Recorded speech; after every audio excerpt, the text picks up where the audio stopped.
choose our socks for success in all endeavors. Fortunes rises from the heel, and good luck for life. Good morning. Today is Monday, December 23rd, 2024. Today in history. On this day, 247 years ago, Alexander I Pavlovich, the 10th emperor of the Russian Empire, was born. He reformed government institutions based on Western European models, established the Council of Ministers, and implemented the Speransky Reform. He played a key role in defeating Napoleon and establishing the Holy Alliance, earning him the titles of the Savior of Europe and the Holy King. Some also referred to him as the Sphinx of the North. Welcome to today's Qingchao Morning News. Let's start with political updates.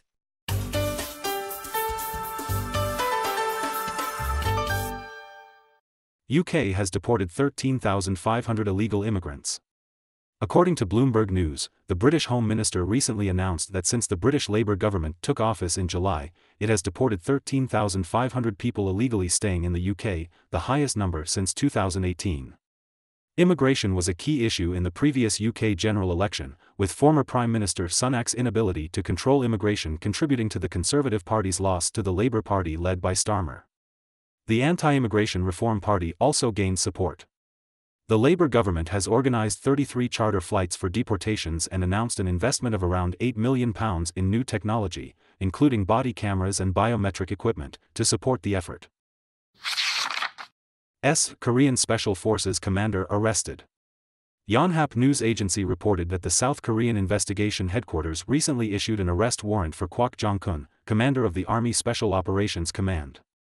Kwak is accused of conspiring with President Yoon Suk-yeol, former Defense Minister Kim Yong-hyun, and others to disrupt the country's constitutional order. During the emergency martial law on December 3, Yoon deployed elite troops, including the 707th Special Forces Group, 1st Airborne Brigade, and the 3rd and 9th Airborne Special Forces Brigades. Kwak stated that Kim instructed him to seize 6 key locations, including the National Assembly, the Central Election Commission, and the Democratic Party headquarters.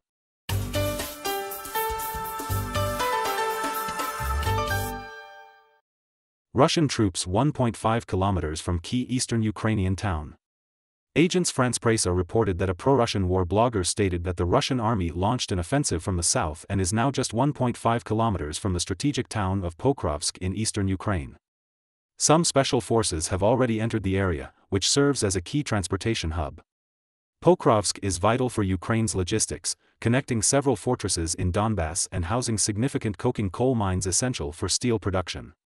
If Russia captures the town, it could cut off Ukrainian supply lines on the eastern front and advance towards Chasiv Yar, consolidating its control and strengthening its position.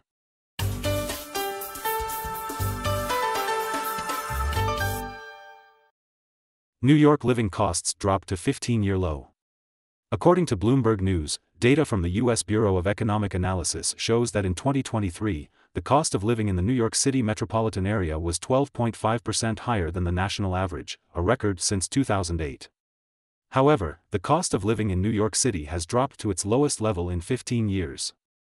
Between 2008 and 2022, the cost of living in New York was 13% to 15.5% higher than the national average.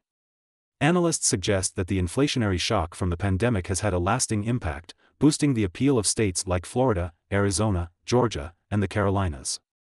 Lower-cost areas are now more concentrated in the Midwest and South.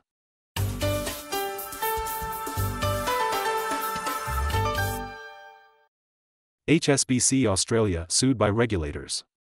According to Bloomberg and Reuters, on December 16, the Australian market regulator sued HSBC Australia Limited for failing to adequately protect customer property, leading to millions of Australian dollars in losses due to fraud. The authorities reported that HSBC Australia received about 950 reports of unauthorized transactions from January 2020 to August 2024, with total customer losses around 23 million Australian dollars, including 16 million Australian dollars in 2023 alone. The Australian Securities and Investments Commission stated that HSBC Australia took an average of 145 days to investigate reported fraud and described the bank's negligence as widespread and systemic. Excess visceral fat may increase Alzheimer's risk. According to Xinhua News Agency, a new study highlights that excessive visceral fat in middle-aged individuals may significantly increase the risk of Alzheimer's disease in old age. The study involved 80 middle-aged participants with an average age of 49.4 years and an average BMI of 32.31, with 57.5% considered obese. All participants had normal cognitive function and no early signs of Alzheimer's. The results showed that those with higher visceral fat levels also had elevated amyloid and tau proteins, which are key indicators of Alzheimer's. In contrast, other fat types were not significantly linked to these proteins. Researchers emphasized that addressing the metabolic and lipid issues caused by obesity is crucial in reducing the risk of obesity-related Alzheimer's disease.